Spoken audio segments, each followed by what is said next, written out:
Hello everyone. आज के session में हम लोग अस्तित्ववाद दर्शन के बारे में देखेंगे। अस्तित्ववाद दर्शन है क्या और कैसे शुरुआत हुई, और हिंदी साहित्य में अस्तित्ववाद दर्शन कहाँ कहाँ पर देखने को मिलता है, और आप अपने आंसर राइटिंग में इस दर्शन का किस तरीके से उपयोग कर सकते हो। ठीक है, तो ये कुछ ज़रूरी बातें समझेंगे। ठीक है, तो अस्तित्ववाद दर्शन जो है, इसकी अगर शुरुआत बताएं तो ये यूरोप का एक दर्शन है, यूरोपीय दर्शन है। और इस दर्शन के, जैसा कि नाम से ही स्पष्ट है कि अस्तित्ववाद मतलब अस्तित्व कहीं ना कहीं स्व की भावना पर बल देता है। स्व का अर्थ है कि स्वयं पर केंद्रित होने पर जोर देता है। स्वयं पर केंद्रित होने को कहता है, स्वयं पर केंद्रित होने को कहता है, स्वयं पर केंद्रित होने को कहता है। अब ये अस्तित्ववाद दर्शन ये स्वयं पर केंद्रित होने को क्यों कहता है? क्योंकि जैसा कि हम लोगों ने पढ़ा भी है कि समाज व्यक्ति को बनाता है, समाज ही व्यक्ति का निर्माण करता है।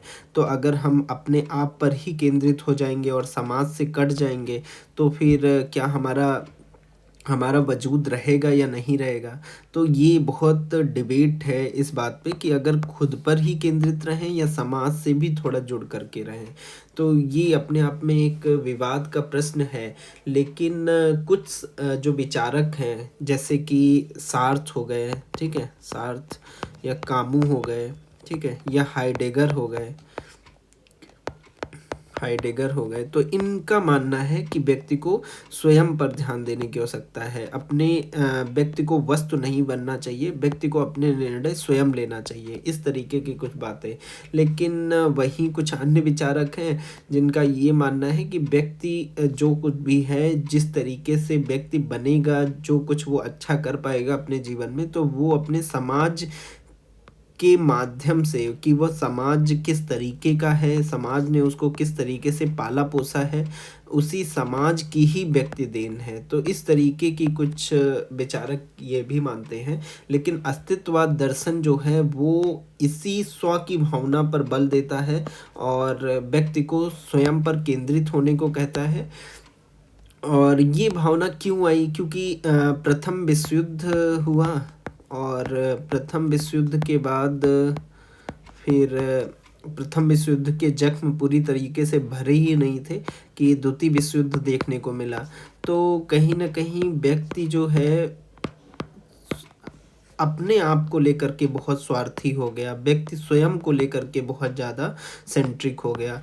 तो ये द्वितीय विश्व युद्ध के आसपास इस तरीके का विचार आना चालू हुआ कि व्यक्ति को समाज से अगर संबंध रखना है तो वो रख सकता है, लेकिन उसको स्व के अस्तित्व पर भी ध्यान देना चाहिए, स्वयं की भावनाओं का भी महत्व रखना चाहिए। तो ये सारी बातें निकल करके आई। और शुरुआती दौर में जिन विचारक का प्रमुख रूप से नाम आता है इस दर्शन से संबंधित, अस्तित्ववाद से संबंधित, वो हैं सोरेन कीरकेगार्द। शुरुआती दौर में सोरेन कीरकेगार्द ने इस दर्शन को लोगों के सामने रखा था। लेकिन ये दर्शन उस टाइम पर बहुत अधिक ख्याति प्राप्त नहीं कर पाया था। और सोरेन कीरकेगार्द ने जो हीगल का बुद्धिवाद था, जिसमें रैशनैलिटी को अत्यधिक महत्व दिया जाता था, जिसमें तर्क को अत्यधिक महत्व दिया जाता था, उसके विरोध में इन्होंने कहा कि स्वयं के अस्तित्व को अत्यधिक महत्व दे करके अस्तित्ववाद दर्शन को स्थापित करने की कोशिश की थी। ठीक है, तो एक नाम यहाँ पे इस दर्शन से संबंधित जो पहला नाम आपको याद रखना है वो है सोरेन कीरकेगार्द का। ठीक है, फिर उसके बाद इसमें, हाँ, इन्होंने, सोरेन कीरकेगार्द ने ये बताया कि व्यक्ति को अपने निर्णय स्वयं लेना चाहिए, व्यक्ति को वस्तु नहीं होना चाहिए, और अपनी स्वतंत्रता बरकरार रखनी चाहिए, अपनी स्वतंत्रता बरकरार रखनी चाहिए। ठीक है, बरकरार रखनी चाहिए, अपनी स्वतंत्रता बरकरार रखनी चाहिए, इस तरीके की बातें इन्होंने किया, सोरेन कीरकेगार्द ने। फिर उसके बाद जब कीरकेगार्द ने अपना मत प्रतिपादित किया तो उस टाइम पर दुनिया बहुत ज़्यादा इनके मत से उतना रूबरू नहीं हो पाई। तो इसको व्याख्यायित जो हुआ है ये दर्शन अस्तित्ववाद, इसकी जो प्रसिद्धि मिली है ये 20वीं शताब्दी के आरंभ में मिली है। और उस टाइम पर जॉन पॉल सार्त्र और इसके अलावा अल्बेर कामू और एक और नाम है हाइडेगर, इन्होंने इसको प्रसिद्धि दिलाई। John Paul Sartre, Albert Camus और हाइडेगर, ये 3 नाम आपको याद रखना है। और इन्होंने बताया वही बातें इन्होंने भी दोहराई कि व्यक्ति को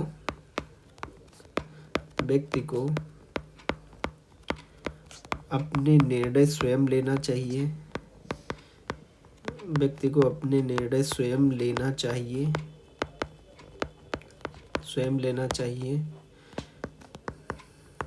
व्यक्ति को वस्तु नहीं बनना चाहिए, व्यक्ति को वस्तु नहीं बनना चाहिए, व्यक्ति को वस्तु नहीं बनना चाहिए। यदि कोई व्यक्ति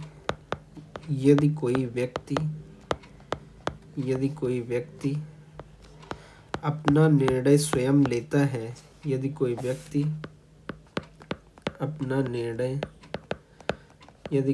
अपना निर्णय स्वयं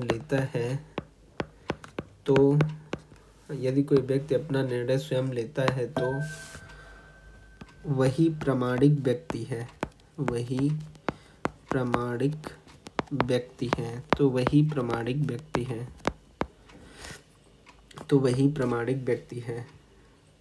यदि किसी व्यक्ति द्वारा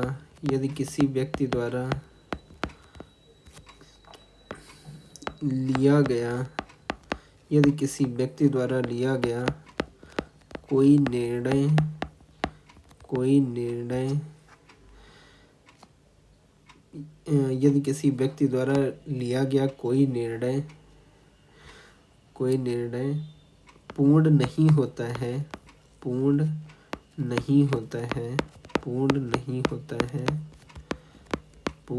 होता है या कहें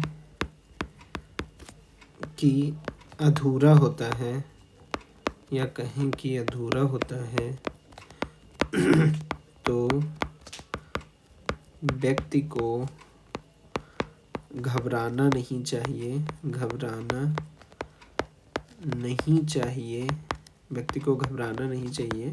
क्योंकि ऐसा होना स्वाभाविक है।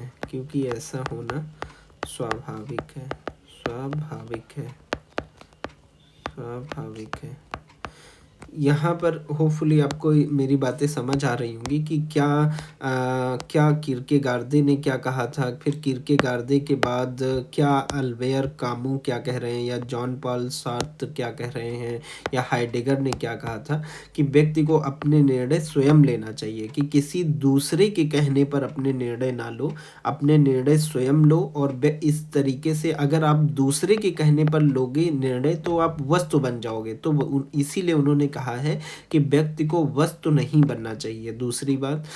तीसरी बात कहा कि यदि कोई व्यक्ति अपना निर्णय स्वयं लेता है तो वही प्रामाणिक व्यक्ति है, कि जो व्यक्ति अपना निर्णय स्वयं लेता है तो वही एक तरीके से अपनी लाइफ जी रहा है, अपनी ज़िंदगी जी रहा है। और यदि किसी व्यक्ति द्वारा लिया गया कोई निर्णय पूर्ण नहीं होता है, कि मतलब जैसे कोई आपने निर्णय लिया, हो सकता है कि आपने जैसे आपने निर्णय लिया कि आप यूपीएससी की तैयारी करोगे, ठीक है, लेकिन आपके इस निर्णय में कुछ आपको लग रहा है कि नहीं, यूपीएससी का जो डिसीजन लिया गया वो सही डिसीजन नहीं था। अगर आप नीट का प्रिपरेशन करते और अपना मेडिकल फील्ड में आगे जाते और तो वो ज़्यादा बेहतर होता।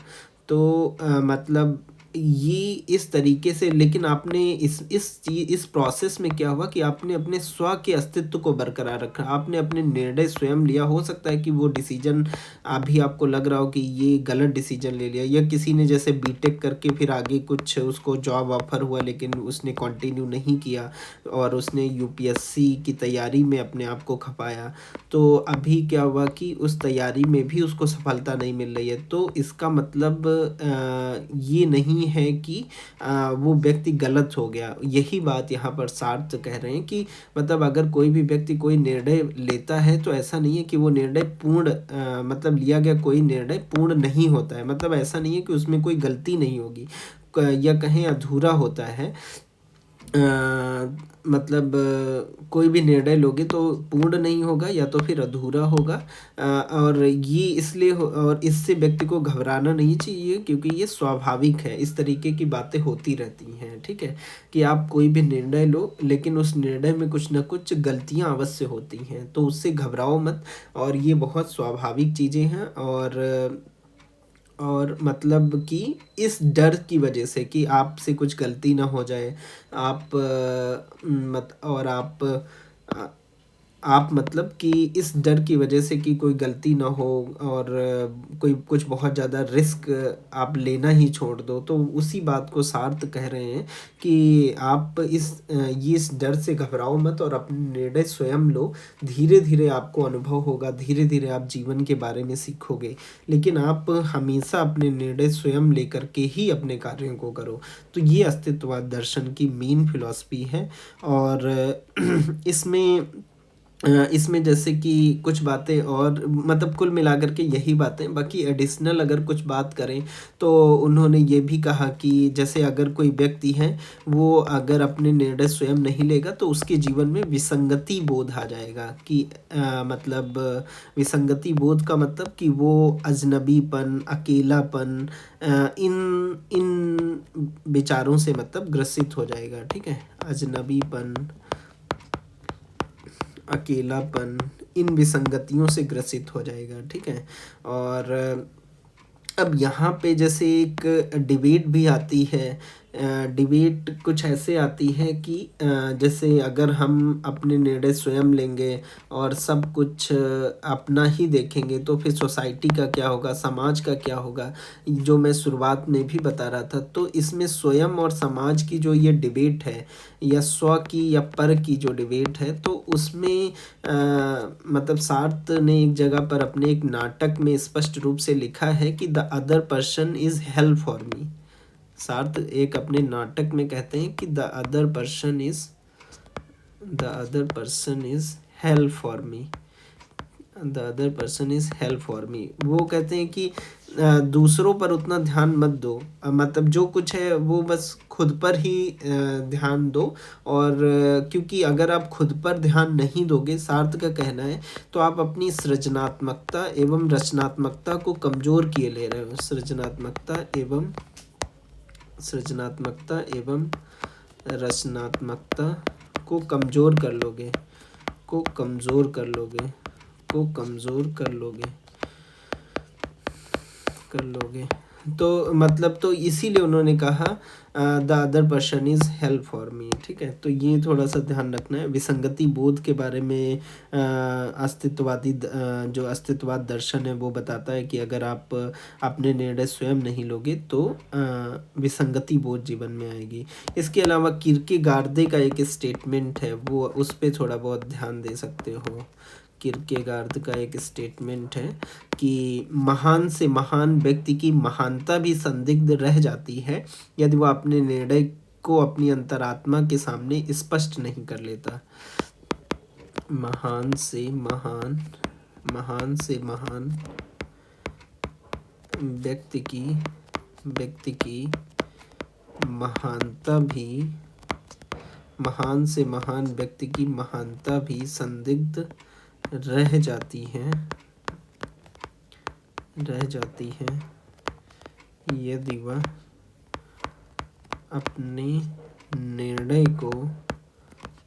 अपने निर्णय को अपनी अंतरात्मा के सामने स्पष्ट नहीं कर लेता। तो ये बात कुल मिलाकर के वही बातें हैं किरकेगार्दे और सार्थ, कामू और हाइडेगर के द्वारा यही 2-3 बुलेट पॉइंट्स जो मैंने यहाँ पर लिखा है कि व्यक्ति को अपने निर्णय स्वयं लेना चाहिए, व्यक्ति को वस्तु नहीं बनना चाहिए। यदि कोई व्यक्ति अपना निर्णय स्वयं लेता है तो वही प्रामाणिक व्यक्ति है।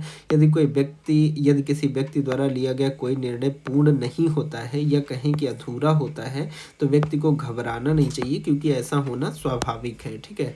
और अगर कोई व्यक्ति अपने निर्णय स्वयं नहीं लेगा तो उसके जीवन में विसंगति बोध आएगा। ठीक है। और यही विसंगति बोध जो है ये अजनबीपन को जन्म देता है, अकेलापन को जन्म देता है। इसके अलावा सार्थ ने मतलब जो स्वयं और समाज के को लेकर के जो डिबेट थी उसमें मतलब उन्होंने स्व पर ही महत्व दिया है और उन्होंने कहा कि the other person is help for me, क्योंकि अगर आप दूसरों के हिसाब से चलेंगे तो आपकी सृजनात्मकता एवं रचनात्मकता जो होगी वो कमज़ोर हो जाएगी। ठीक है। और कीर्केगार्ड ने भी कहा है कि महान से महान व्यक्ति की महानता भी संदिग्ध रह जाती है यदि वह अपने निर्णय को अपनी अंतरात्मा के सामने स्पष्ट नहीं कर लेता। ठीक है। और इन्हीं सब के चलते सार्थ का ये दर्शन इतना प्रभावी रहा था, इसीलिए जो सार्थ और अल्बेर कामू को साहित्य का नोबेल पुरस्कार भी मिला था। साहित्य का नोबेल पुरस्कार भी मिला था। ठीक है। तो ये भी मतलब इस दर्शन की प्रमुखता इस बात से आंकी जा सकती है कि मतलब कि बहुत सारे लोग इस दर्शन से प्रभावित थे और हिंदी साहित्य में बहुत सारी रचनाएं इनके दर्शन पर लिखी गई हैं। ठीक है। तो ये थोड़ा सा ध्यान रखना है। बाकी अल्बेर कामू का एक थीसिस था, द मिथ ऑफ सिसिफस। इनका एक थीसिस था द मिथ ऑफ सिसिफस करके, द मिथ ऑफ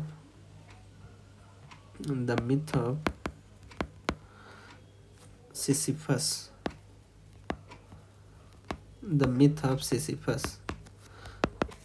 ये इनका एक बुक था, इनका एक लेख था the myth of Sisyphus Albert Camus का। उसमें इन्होंने मतलब इसी दर्शन को और अच्छे से बताया है। ठीक है। और द मिथ ऑफ सिसिफस में अल्बेर कामू ने लिखा है कि मनुष्य और उसकी जिंदगी, कर्ता और उसके परिवेश का अलगाव जो है वो विसंगति की भावना को जन्म देता है। मनुष्य और उसकी जिंदगी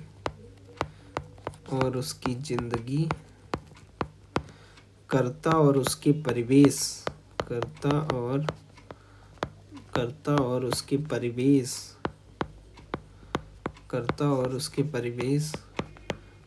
अलगाव विसंगति की भावना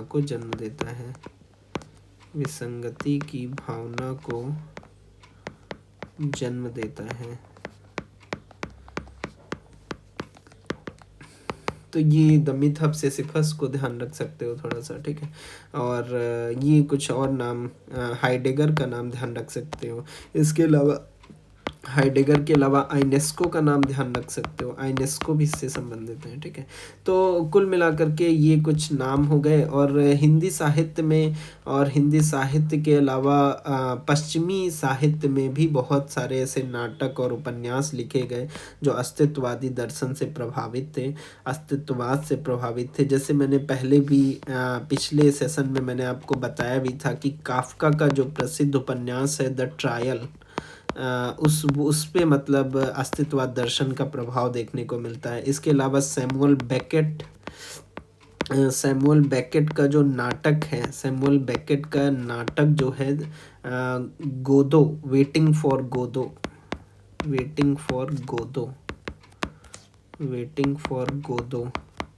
तो सैमुअल बेकेट के इस नाटक में भी, और ये तो द ट्रायल तो उपन्यास है काफ्का का, और सैमुअल बेकेट का वेटिंग फॉर गोदो जो ये नाटक है, तो इसमें इन साहित्य में अस्तित्ववाद दर्शन का प्रभावी रूप से हस्तक्षेप देखने को मिलता है।